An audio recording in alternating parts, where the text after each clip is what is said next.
tous, alors aujourd'hui je voulais vous présenter un NAS, donc ce NAS de la marque Synology. Synology qui est une référence, pour ne pas dire la référence en matière de disque dur réseau, en matière de NAS. Donc j'ai reçu ce colis, donc l'idée c'est qu'on va ouvrir le colis ensemble, on va voir ce qu'il y a à l'intérieur.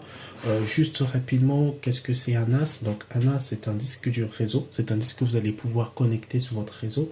Et une fois qu'il sera connecté sur le réseau, donc en fait j'entends par réseau votre box, une fois qu'il sera connecté sur votre box, vous allez pouvoir accéder à l'ensemble des données qui sont du coup stockées sur votre disque dur depuis l'ensemble des équipements connectés à la box. Donc si, admettons, vous avez une télé qui est connectée à Internet, donc par conséquence à votre box, vous allez pouvoir récupérer toutes les informations que vous avez stockées, enfin tous les fichiers que vous avez stockés sur votre disque dur.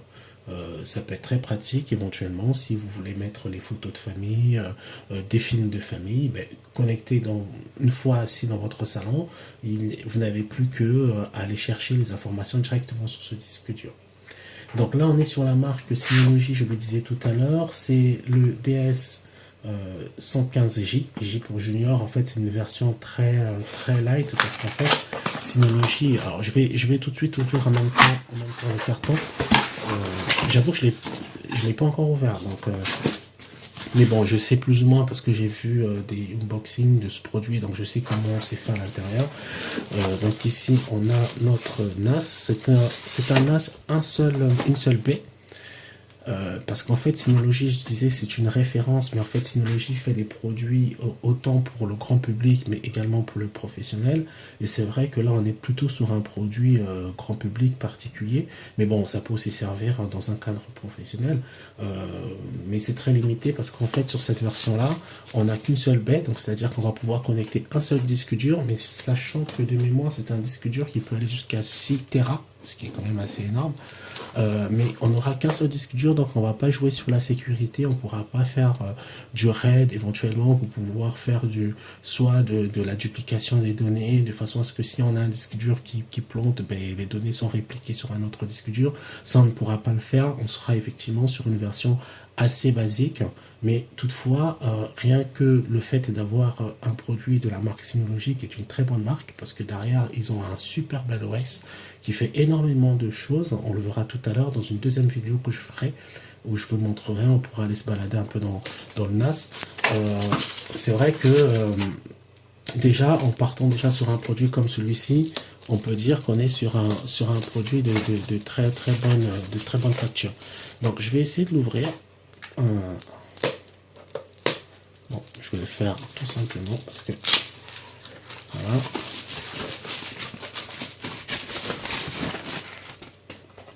Voilà, donc ici on a effectivement notre NAS. C'est tout simple en fait. Donc je vais vous passer le détail, ça va être tout simple. Vous avez un bouton power pour pouvoir le démarrer.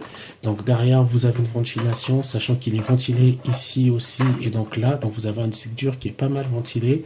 Vous avez un port Ethernet ici. Ici nous avons l'alimentation. Nous avons ici le petit bouton reset qui permet de réinitialiser le NAS. Et on a également deux ports USB, ce qui peut permettre effectivement de connecter d'autres disques durs en USB directement sur le boîtier.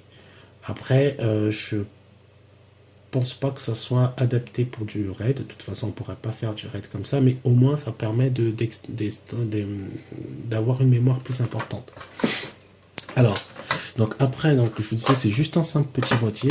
Je pense que pour mettre le disque, voilà, on ouvre comme ceci, et là-dedans, on a donc notre espace pour pouvoir connecter notre disque. Donc on est sur du SATA. Ben voilà, il n'y aura plus qu'à ici à venir mettre mon disque et à l'allumer pour pouvoir le tester. Donc c'est ce que je vais faire tout à l'heure une fois que j'aurai terminé cette première vidéo. Juste rapidement, on va voir ce qu'on a en plus dans le carton. Je suppose qu'on a l'alimentation. Ah, ils nous fournissent un câble Ethernet. Ils fournissent également donc l'alimentation classique, hein. Et donc c'est à peu près tout. On a ensuite un petit guide montage classique, quoi. Voilà, rien de bien, de très exceptionnel. Et Et c'est à peu près tout. Voilà. Et des vis. Alors, je suppose que c'est pour visser le disque dur. Et encore des vis. Donc, tout ça, c'est toujours pour pouvoir visser le disque dur. Et éventuellement, effectivement, donc je viens de réaliser qu'il y a des vis ici pour pouvoir verrouiller le clapet. Et qu'est-ce qu'on a d'autre? Et c'est à peu près tout. Voilà. Donc, ce que je vais faire, c'est que je vais monter un disque dur dessus. Et ensuite, je vais me connecter. Et dans une deuxième vidéo, ce qu'on fera, c'est qu'on va se balader sur l'OS pour voir un tout petit peu ce qu'il a dans le ventre et ce qu'il propose comme service. Voilà. Je vous remercie d'avoir d'avoir visionné cette vidéo. Si elle vous a plu, ben, en tout cas, n'hésitez pas à vous abonner. N'hésitez pas à mettre un pouce bleu. Et en tout cas, je vous dis à très bientôt. Merci. Allez, salut.